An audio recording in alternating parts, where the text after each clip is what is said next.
일단은 초보자분들은 당연히 아픈 게 너무나 정상입니다. 너무나 정상이고 지극히 정상이다라고 볼 수가 있고요. 하지만 그 통증을 참고 타라라는 건 아니고, 통증에 대해서 제가 몇 가지 설명을 드리겠습니다. 말씀을 드릴게요. 흔히 볼 수 있는 게 안장통. 안장통은 우리가 기타를 쳐도 처음에 이게 물집 잡히고 하듯이 무조건 아파요, 처음에는. 그래서 제가 여기서 자전거를 구매하시는 분들이 안장을 뭐 이거를 하면 좋다고 하던데 저런 걸 하면은 좋지 않냐, 바로 좀 바꾸고 싶다 하셔도 제가 열흘만 타시고 오시라고 제가 말씀을 드립니다. 실제로 왜 그러냐 하면, 지금 저 28만원 30만원짜리 뭐 혹은 10만원짜리를 달아도 아프다는 겁니다. 어차피 아파요. 그래서 엉덩이가 자전거에 조금 익숙해지는 기간, 그래도 최소 라이딩 한 5번은 해봐야겠죠. 여러분들 오해하시는 게 뭐냐 하면, 안장에 앉아서 100km든 뭐 1시간 2시간이든 앉아서 타도 안 아파야 된다고 생각하시는데, 여러분 쉽게 생각해서 우리가 방석에 방바닥에 앉아 있거나 소파에 1시간 앉아 있어도 엉덩이 베기고 아파요. 그렇기 때문에 그런 안장은 없고, 우리가 일반적으로는 이렇게 자전거를 타면서 막 이렇게 불편한 느낌이 있어요. 그러니까 그거는 뼈에 관련된 겁니다, 여러분. 지금 안장을 보시면 상당히 딱딱해요. 우리가 이제 전문 안장을 보면은 어떻게 그런 데 앉아서 타냐라고 하시는데, 이 안장이 물렁물렁하다고 안 아픈 게 아닙니다. 사람의 엉덩이 살이 있기 때문에 최소한 그 우리가 안장을 고를 때, 안장을 개발할 때 어디를 고려하냐 하면 뼈를 고려해서 만듭니다. 여기 뼈, 요 고관절 뼈 있죠? 여기를 고려해서 만들기 때문에 요게 물렁물렁하다고 해서 안 아프고 뭐 딱딱하다고 해서 아프고 이런 게 아니라 형태가 있어요. 근데 탔을 때 되게 그 살갗이 아픈 게 아니고 이렇게 베기는 게 있어요. 표면, 그러니까 뼈가 아플 때도 있고 뼈가 이렇게 베기고 불편하거나 그런 게 있어요. 그럴 때는 그때서야 이제 바꿔보셔야 돼요. 자기 엉덩이에 맞는 어떤 그런 또 라이딩 스타일이 있어요.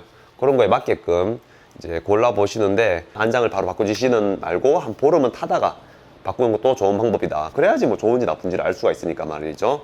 그리고 두 번째 통증은 이제 뭐 목, 어깨, 허리 이런 통증들인데, 목의 통증은 어떻게 오냐, 뭐 MTB든 다 비슷합니다.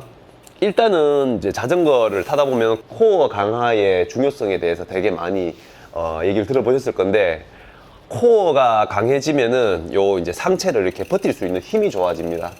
그래서 이게 강화가 안 됐을 때는, 그리고 배가 또 나오신 분들이 계시잖아요. 그런 분들은 이렇게 했을 때 이게 힘들어요. 저 같은 경우는 이제 좀 많이 낮게 타는 편인데 이렇게 주행을 하기가 힘드시죠, 그분들은. 그래서 이제 높이고 이제 사토리 끼워서 또 더 높이고 이렇게 타시는데,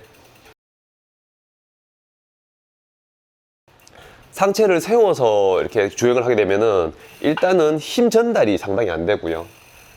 속도를 내기 위해서는 상체를 숙여야지만은, 숙여서 쥐어 미는 힘이 강하게 발동이 되는데, 상체를 세운다는 거는 일단 힘이, 토크가 실리지 않는다는 걸 일단 의미합니다. 좀 더 잘 타고 싶고 하신다고 하면은 어느 정도 수준의 상체는 이렇게 가볍게 숙일 수가 있어야 됩니다. 이렇게 가볍게 숙이고 타셔야 되는데, 이렇게 하는 과정에서 손목이 일단 아프고, 왜 아프냐 하면 체중을 팔로서 받는 게 한 80%, 90%예요. 이제 저 같은 경우는 이 상태로 이렇게 해서 코어로 그냥, 이게 이제 복근에 힘을 주는 게 아니고 코어가 단련이 돼 있으면 그냥 이렇게 그냥 버텨지는 거죠. 어디에도 힘을 주고 있지는 않습니다, 지금. 호흡이 돼야 되기 때문에 복근에 힘을 주는 게 아니고 코어가 강화가 되면은 이렇게 버틸 수가 있는 거예요. 그냥 가볍게. 이렇게 힘을 이렇게 올리는 거예요, 이렇게. 그리고 이제 어떤 혹자가, 제 동생도 이제 그런 얘기 하던데, 초보자분들에게 배에 힘을 깍 주라고 얘기를 하는 거를 제가 들었어요. 그래서 너 그건 무슨 소린데 어디서 들었냐 이러니까 유튜브에서 들었다. 배에 힘을 주고는 탈 수가 없어요, 여러분. 절대로. 자전거 잘 타는 분들이 주위에 있다면, 정말 잘 타는 분, 선수들한테 물어보면 너 탈 때 배에 힘 주고 타냐 물어보면은, 배에 힘을 주고 어떻게 타냐는, 자전거를. 상체는 그냥 가볍게 올리는 거예요, 이렇게 가볍게. 우리가 뚜르 드 프랑스나 이런 걸 보면은 배가, 몸은 빼짜물한데 배가 불룩해요. 공기를 폐와 배와 같이 이렇게 하고 있어요. 이 상태에서 배에 힘을 준다는 건 말이 안 되고 코어를 강화시키는 거예요. 자, 우리가 쉽게 말을 해서, 우리가 이제 일반적인 체형의 분들이 이렇게 상체를 이렇게 숙인다고 봤을 때, 우리가 이 버티는 힘은 대체 어디에서 나올까요? 버틴다라는 게 아니고 그냥 숙인 거죠. 숙였을 때 배에 힘이 들어가냐고 했을 때 배에 힘이 안 들어가는 게 정상입니다. 그건 어디에 있냐? 근육이 잡아주는 거예요. 근육이. 그 잡아주는 근육이 무엇이냐? 근육의 명칭은 다 모르지만 그 뼈와 그걸 잡아주는 속 근육이 있습니다. 그게 되게 중요하거든요. 그러니까 복근하고는 달라요. 어쨌든 복근하고 코어 근육하고는 관계가 없고, 코어는 정말 속 깊은 근육에 대한 약간 이해를 하실 만큼 이렇게 약간 이렇게 집중을 하셔서 그 근육을 찾아야 돼요. 그래서 이렇게 호흡을 후 내뱉으면서 이렇게, 이게 케겔 운동이랑은 또 조금 다른데 아무튼 그거 나중에 제가 영상 만들어 보겠습니다. 그리고 이제 코어를 강화를 했을 때는 이렇게 올리고 이렇게 타는 거예요. 이게 안 됐을 때는 보통은 이렇게 탑니다. 이렇게 팔이 밖으로 나가면서 이렇게 타요. 일반적으로는 이렇게 되니까는 손바닥에 많은 신경과 혈이 지나가는데 압박이 되고요. 팔목, 여기 또 이쪽이 아파요. 테니스 엘보라고 하죠. 요 바깥쪽. 이렇게 되니까 그러니까 팔이 이렇게 되면서 어깨 아프고 목이 아프죠. 이렇게 되니까 아우 어떻게 해도 더 올리고 싶어요. 왜냐하면 버거우니까.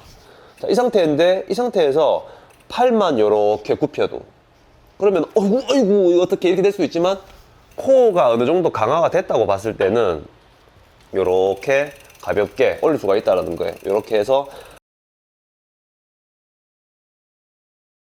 팔을 지렛대처럼 이렇게 고운 게 아니라 얘를 이렇게 해서 약간 릴렉스를 해준다. 이런 자세로 타보면은 좋습니다. 당연히 처음에는 안 되시겠지만은 이렇게 하는 거는 더 안 좋습니다, 여러분. 그렇기 때문에 살짝 이런 느낌으로 연습을 해보는 거예요. 이렇게 해서 뭐 30km, 50km 뭐 타라는 게 아니라 이렇게 타면서 뭐 댄싱도 이렇게 칠 수가 있고, 뭐 그러니까 이런 자세를 취해보는 거예요. 그리고 그렇게 해서 코어가 강화되고 코어 의존도가 높아지고 이 부분에 대한 의존도가 높아지고 팔은 그저 조향과 파지만을 한다. 이런 느낌으로, 당연히 뭐 힘은 들어가 있어요. 당연히 약간 당기기도 하고 뭐 이렇게 밀기도 하고 하는데 이 부분이 중심이다라고 생각을 하고 타시면은 통증에서 많이 해방될 수가 있습니다. 그리고 여러분 아시다시피 다리에 대한 통증인데, 안장 높이에 대해서 제가 말씀드린 것처럼 요 페달, 쉽게 말해서 페달로 이렇게 했을 때 맞춰 놓은 안장 높이로만 해도 다리가 어디가 불편하고 여기가 아프고 그런 부분들은 크게, 그러니까 피팅에 의한 통증은 아주 심하게 나타나지는 않을 것이다 라고 저는 생각을 합니다. 대부분의 통증은 그 사람이 가지고 있는 운동 능력을 초과했을 때 나타나는 게 되게 많은데, 그 중에 하나가 여러분 아시겠지만 장경인대입니다. 장경인대. 요렇게 지나가는 장경인대인데, 요 부분은 보통 언제 나타나냐, 이거는 피팅으로 해결할 수 있는 뭐 문제, 물론 뭐 약간 도움을 줄 수는 있겠지만 피팅 때문에 나타나는 통증이 아니라 이 부분이야말로 자기 능력을 상회하는 트레이닝을 했을 때 보통 나타나는 게 장경인대입니다. 장경인대는 그리고 주의해야 될 게, 한번 다치면 회복이 엄청나게 힘들어요. 진짜 힘듭니다. 제가 예전에 그 대회를 나가고 막 미친 듯이 타도 무릎이 아무렇지도 않게 좋았거든요. 그때는 왜 그랬냐 하면, 저는 디스크 환자였기도 했고 몸이 그렇게 강한 뭐 타고난 몸이 아니기 때문에 관리를 정말 많이 했어요. 라이딩 끝나고 나면 항상 이렇게 만지면서 요 건이라고 합니다. 건. 요 건 부분에 통증이 있는 부분에 섬유질을 찾아가지고 이렇게 풀어주고 말랑말랑하게 준비하고, 뭐 지금도 근육은 좀 말랑말랑한 편인데, 여러분 또 한 가지 말씀드릴게. 근육이 딱딱하다고 좋은 게 아닙니다, 여러분. 절대로 아이고 이거 막 돌덩어리 같네. 당연히 힘 주면 딱딱한 게 맞는데, 힘 줬는데 물렁물렁하면 안 되겠지만 평소에는 말랑말랑 해야 돼. 말랑말랑 해야 됩니다. 평소에는 말랑말랑, 근질이 좋아야 돼요. 이렇게 말랑말랑하게 풀어주는 것도 중요하고요. 그래서 그렇게 좀 해주고, 요렇게 해주고, 그래 그때는 통증이 전혀 없었는데, 제가 불과 몇 년 전에 자전거를 이제 별로 안 탑니다. 요즘에도 많이 안 타고 이제 일에 좀 집중한다고 하다 보니까, 그러다가 그냥 겨울에 칠곡보라고 하는 왕복 20km짜리 코스가 있는데 거기 가다가 장경인대를 다쳤어요. 그래가지고 그것 때문에 한참을 제가 진짜 쉬었습니다.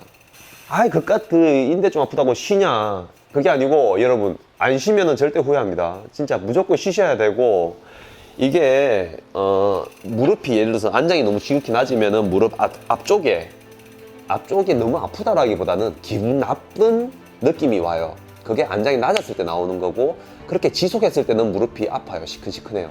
그때는 안장을 높이거나, 그때는 필요 이상으로 약간 더 올려도 괜찮습니다.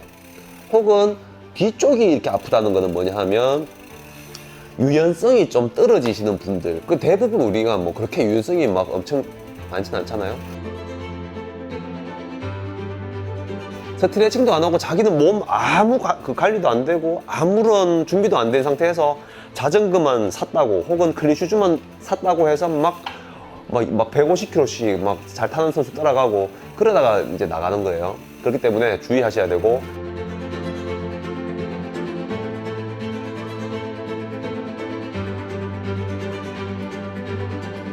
평소에 항상 스트레칭 물렁물렁하게 해주면은 우리 여러분들이 아시는 웬만한 그 부상에서는 좀 많이 안전할 수 있습니다. 그건 제가 분명히 말씀드리는 거예요. 그러니까 여러분들이 오해하시는 게 아프면은 무조건 피팅 받으러 가야지라고 생각하시는 게 조금은 잘못된 생각일 수도 있습니다. 자가 피팅이 안 되는 경우일 때는 딱 아까 얘기했던 정석, 어느 정도 정석, 그 상태로 연습을 하시되 처음부터 무리를 하지 마시고 몸이 준비가 되는 기간이 필요합니다. 그것만 넘기고 스트레칭만 하고 집에서 다리만 이렇게 좀 말랑말랑하게 마사지만 해줘도 부상에서 대부분은 좀 자유로울 수 있습니다. 그리고 장경인대, 특히 장경인대는 사이드로 해서 가장 쉽게 하는 게 그냥 사이드로 해서 요렇게 해서 상체를 이렇게 하체를 쭉 밀어주면은 이쪽 바깥쪽에 있는 인대가 쫙 늘어나는 느낌하고 이쪽에 있는 뼈까지 같이 늘어나는 느낌을 받을 수가 있어요. 그것들을 자주 해주십시오, 여러분. 자주 해주시고, 골반 교정 스트레칭이라고 치면 유튜브에 요즘 정보가 너무 많기 때문에 제가 또 여기서 지금 보여드리진 않겠지만은 골반 이제 정렬 스트레칭 이런 걸 되게 중요하게 해야 됩니다. 그건 나중에 제가 또 드릴 말씀이 많은데, 아무튼 그런 것만 하셔도 부상에서는 대부분 자유로울 수가 있다라고 말씀을 드립니다. 그래서 그런 부분들 주의하고 몸이 준비될 때까지는 천천히 올라가시는 게 좋습니다. 그렇게 했을 때 길게 안 다치고 길게 탈 수가 있어요. 그리고 자전거 자세에 대해서 말씀을 드리겠습니다. 자전거 자세는 어떤 코치님인가 당기는 힘이 그냥 전부 다 이렇게 밟는 게 아니라, 물론 이렇게 밟아야 되는 페달링도 있어요. 우리가 이제 해머링이라고 하는데, 그럼 당기는 힘은 쓰지 말라는 얘기냐? 당기는 힘도 쓰셔야 되는데 어떤 분은 이렇게 하라는 분도 계세요. 이렇게 완전 일자로